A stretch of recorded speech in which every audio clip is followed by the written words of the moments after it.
नमस्कार छात्र एवं दोस्तों, मीना की हिंदी ग्रामर क्लासेस में आपका स्वागत है। इससे पहले मैंने आपको पहले वाली वीडियो में बताया था कि संज्ञा किसे कहते हैं। संज्ञा की परिभाषा समझाई थी कि संज्ञा किसी व्यक्ति, वस्तु, स्थान के भाव के नाम को हम संज्ञा कहते हैं। अगर आपको संज्ञा के बारे में और जानना है तो आप मेरे इस वीडियो के लिंक के डिस्क्रिप्शन बॉक्स में देख सकते हैं। आज हम संज्ञा से थोड़ा आगे बढ़ेंगे। सर्वनाम, संज्ञा और सर्वनाम दोनों को मैं आज एक साथ बताने वाली हूँ, तो प्लीज वीडियो को अंत तक जरूर देखें। तो हम स्टार्ट करते हैं।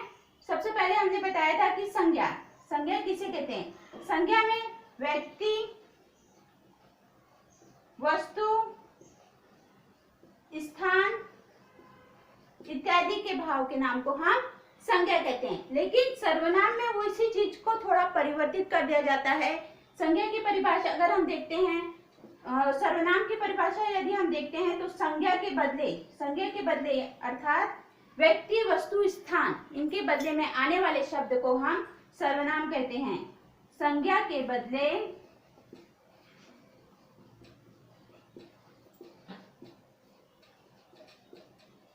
आने वाले शब्द को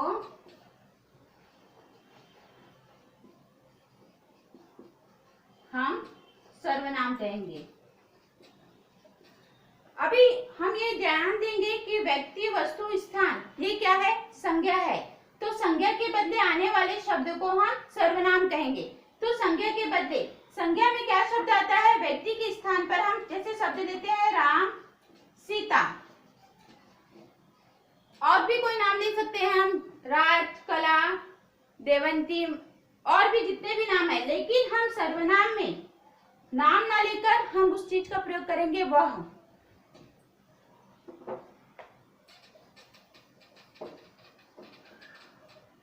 राम की जगह हम अगर संज्ञा में हम एक वाक्य बनाते हैं जिसमें हम लिखते हैं कि राम खाता है,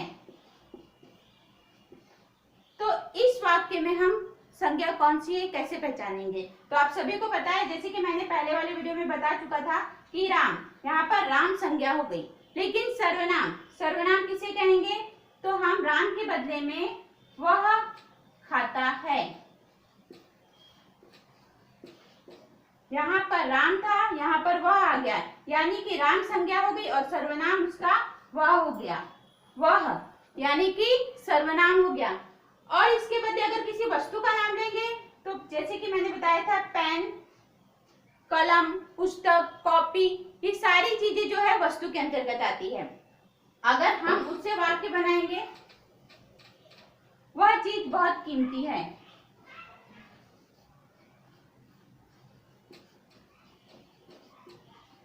अब कीमती में तो वह कौन सी चीज है, नाम पता नहीं है, यहाँ पर वह का मैं प्रयोग कर रही हूँ, यानी कि वह, यह क्या हो गया, सर्वनाम हो गया। आई थिंक आप लोगों को संज्ञा और सर्वनाम एक साथ समझ में आ गए होंगे कि संज्ञा किसे कहते हैं और सर्वनाम किसे कहते हैं। अब हम थोड़ा सा आगे बढ़ते हैं कि सर्वनाम के कितने भेद होते हैं। सर्वनाम के 6 भेद होते हैं। सबसे पहला है पुरुषवाचक सर्वनाम, दूसरा है निश्चयवाचक, तीसरा है अनिश्चयवाचक, चौथा है संबंधवाचक, पांचवा है निजवाचक और छठवा है प्रश्नवाचक। तो सर्वनाम के 6 भेद होते हैं और ये 6 भेद में हमें देखना है कि कौन कौन से शब्द किस किस के बोध होने पर प्रयोग होता है। तो सबसे पहले हम देखते हैं पुरुषवाचक सर्वनाम।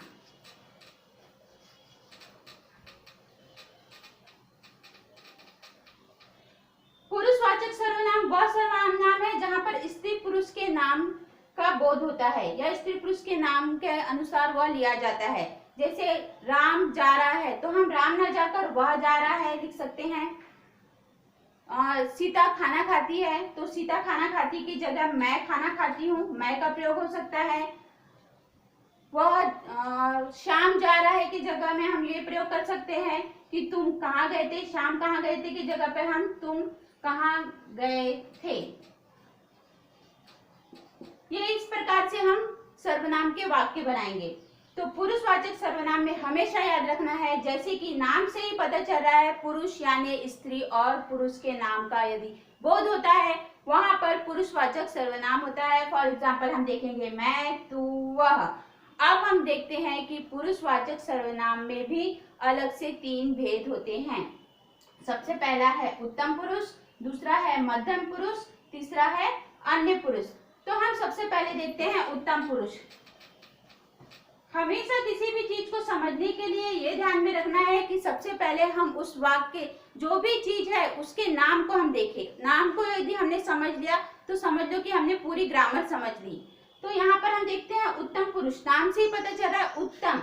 उत्तम यानी बोलने और लिखने में जो वक्ता का प्रयोग होता है। वक्ता यानी कि वो खुद स्वयं, मैं, हम।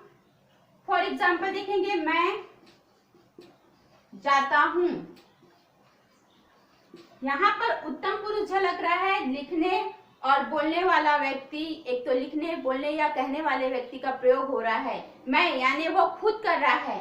हम यानी सब मिलकर, हम सभी एक है।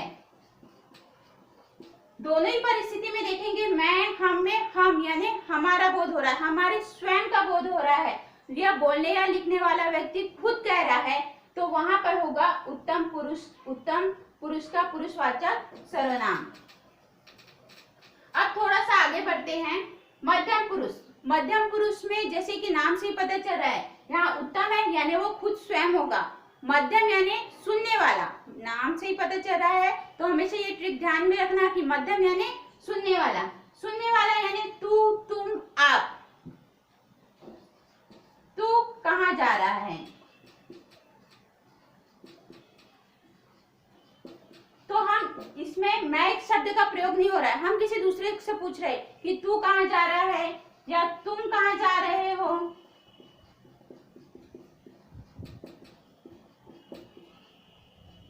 तो यहाँ पर देखना है कि जो सुनने वाला तू, तुम, हम किसी से भी बात करेंगे तो वो खुद हम नहीं होंगे, हम किसी और को बोल रहे हैं, यानी वो सुन रहा है, वो व्यक्ति सुन रहा है।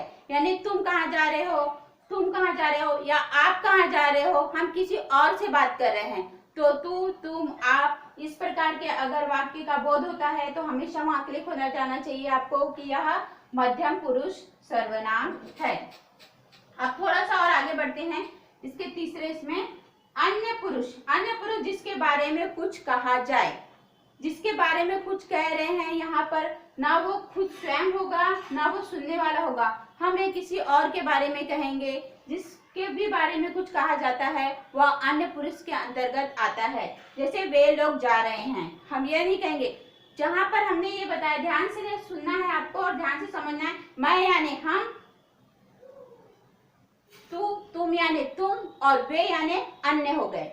मैं यानी हम, तू, तुम, आप यानी सुनने वाला, और वे यानी वो दूर के हो गए, जिसके बारे में हम कुछ कह रहे हैं। तो वे जा रहे हैं, तो यहाँ पर अन्य पुरुष वे हो जाएगा। यह बहुत बड़ा है, हम किसी और से कह रहे हैं, यानी जिसके बारे में कुछ कहा जा रहा है उसे हम उत्तम पुरुष सर्वनाम कहेंगे। अब मुझे लगता है कि छात्रों और दोस्तों, आप लोगों को पुरुषवाचक सर्वनाम समझ में आ गया होगा। पुरुषवाचक सर्वनाम के 3 भेद है। पहला है 3 पुरुष के अंतर्गत आता है। पहला है उत्तम पुरुष, दूसरा है मध्यम पुरुष और तीसरा है अन्य पुरुष। आई थिंक ये तीनों ही आपको समझ में आ गए होंगे। अब हम थोड़ा सा आगे बढ़ते हैं, निश्चयवाचक सर्वनाम। निश्चयवाचक सर्वनाम, जैसे कि नाम से ही पता चल रहा है, निश्चय। निश्चय यानी निश्चित हो, जिसमें निश्चित व्यक्ति या वस्तु का बोध होता है, उसे हम निश्चयवाचक सर्वनाम कहते हैं। निश्चयवाचक सर्वनाम में यह, वह, इस प्रकार से बोध होगा, वह निश्चयवाचक सर्वनाम होगा। निश्चयवाचक में निश्चित व्यक्ति और वस्तु का बोध होगा। वह गया था, तो यहाँ पर वह निश्चय है, निश्चित है कि वह यानी वही है। यह सुंदर है, यह सुंदर है में यह यानी निश्चित है वहां पर कि यह सुंदर ही है, तो यहाँ पर निश्चितवाचक सर्वनाम का बोध हो रहा है, यानी कि यह निश्चयवाचक सर्वनाम है। जैसे ही आपको उस व्यक्ति के निश्चित होने का पता चलता है तो आपको तुरंत ही क्लिक हो जाना चाहिए, तुरंत ही समझ में आ जाना चाहिए कि वह निश्चयवाचक सर्वनाम है।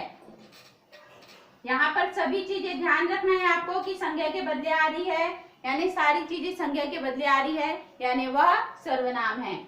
फिर है तीसरा अनिश्चयवाचक। जैसे कि मैंने आपको बताया है कि सबसे पहले हमें पढ़ने के लिए यह समझना जरूरी है कि वो टॉपिक आखिर कह क्या रहा है, टॉपिक में क्या नाम है, उसका अर्थ समझना चाहिए। अगर हम उस के अर्थ को समझ जाएंगे तो हम सारी चीजें आसानी से समझ जाएंगे, आपको कोई भी कंफ्यूजन नहीं होगा। इसलिए वीडियो को अंत तक जरूर देखें।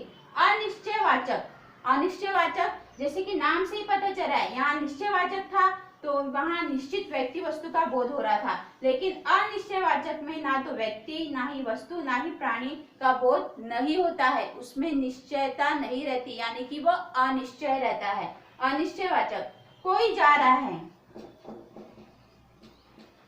कोई जा रहा है। अब यहाँ पर कोई कुछ समय लगेगा,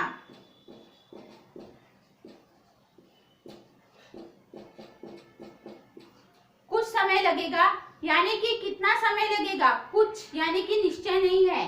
कोई जा रहा है, कौन जा रहा है यह भी पता नहीं है, उसमें निश्चित नहीं है, इसलिए कितने कौन है क्या है इसमें किसी भी प्राणी वस्तु का बोध नहीं हो रहा है, यानी कि यह कौन सी संज्ञा हो गई, अनिश्चयवाचक।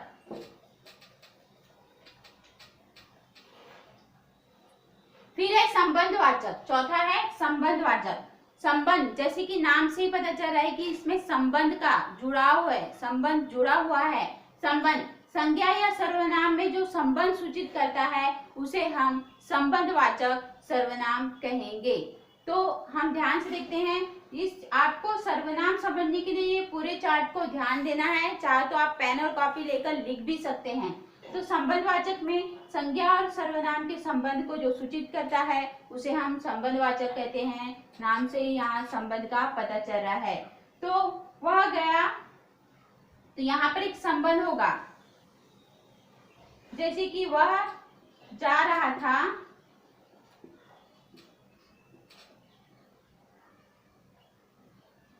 उसने जो किया सो किया।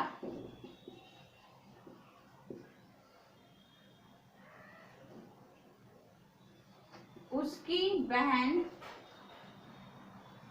थी जिसकी वह सहेली थी।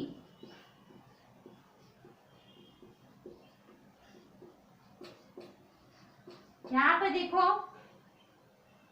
जो किया सो किया, यहाँ पर एक संबंध जुड़ रहा है, जिसकी वह सहेली थी, यहाँ पर भी एक संबंध जुड़ रहा है।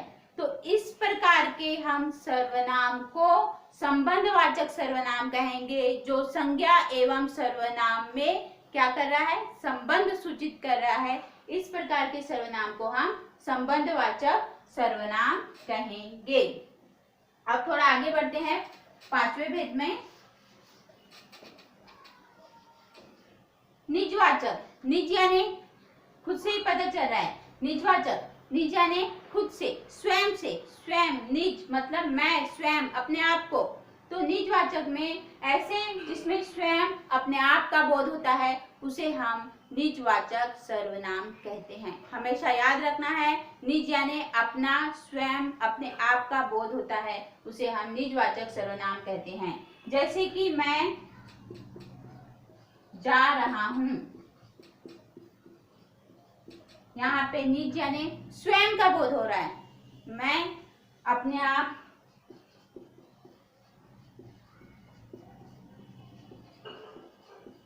जाऊंगा। तो यहाँ पर ध्यान रखना है आपको कि मैं अपने आप या अपने आप जाऊंगा। अगर यहाँ पर मैं भी हटा देंगे तो अपने आप जाऊंगा, मैं जा रहा हूं, इस प्रकार से स्वयं खुद का बोध हो रहा है, वहां पर निजवाचक सर्वनाम रहेगा। अब थोड़ा आगे बढ़ते हैं और देखते हैं प्रश्नवाचक सर्वनाम। छठवां है प्रश्नवाचक सर्वनाम। प्रश्नवाचक सर्वनाम क्या है? प्रश्नवाचक जैसे कि नाम से ही पता चल रहा है, प्रश्नवाचक जहाँ प्रश्न का बोध होता है, कौन, क्या, कहाँ, यह प्रश्न का बोध हो रहा है उसे प्रश्नवाचक सर्वनाम कहेंगे। कौन, वह कौन है, वह कौन है।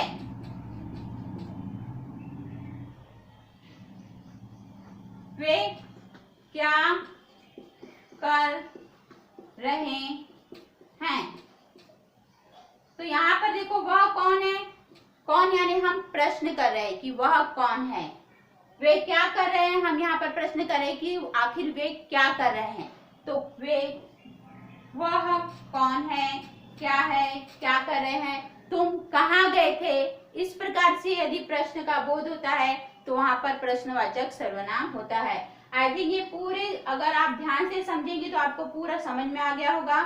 और इसी तरह से आपको लगता है तो आप मुझे कुछ नए टॉपिक पे वीडियो बनाना चाहिए तो आप मुझे कमेंट्स बॉक्स पे जरूर लिखें। आप मेरे वीडियो को लाइक, शेयर, कमेंट जरूर कर सकते हैं। प्लीज सब्सक्राइब करना ना भूलें और बेल आइकन को जरूर दबाएं। आप सबका धन्यवाद।